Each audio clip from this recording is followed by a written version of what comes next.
বর্তমানে দেখলাম রেডিওগ্রাফার কেমনে কাম করে, তার বলে আজকে ওখানে এডুই লাস্ট খাম।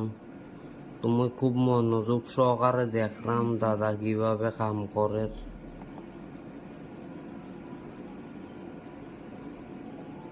তোমরাও দেখো আর কি করবা, দীক্ষায় দীক্ষাই শিখো, আমিও দীক্ষা দীক্ষা শিখলাম। দাদা কয় শিক্ষাও কোনো লাভ হইতো না, পড়াশোনা করছো তুমি। আমি কই ইডিত করলাম না। দাদা কাম করতে করতে তোমরা বুঝছো নি, সাবস্ক্রিপ্টটা করে দেও, সরি সাবস্ক্রাইবটা করে দেও, বুঝছো নি। দাদার কামটা শেষ হইতে হইতে তাড়াতাড়ি করো, তাড়াতাড়ি। দাদার কাম তো শেষ, তোমরা এখনো সাবস্ক্রাইব করছো না। তোমরা সাবস্ক্রাইব করো না দেখে ভালো লাগে না ভিডিও বানাইতে, বুঝছো নি। তোমরা তাড়াতাড়ি সাবস্ক্রাইব করে লবি, সাবস্ক্রাইব না করলে যে মজা লাগে না ভিডিও বানাইতে। তোমরা খালি দেখোই, বুঝছো নি, সাবস্ক্রাইব আর করো না। তাড়াতাড়ি সাবস্ক্রাইবটা করে লাও।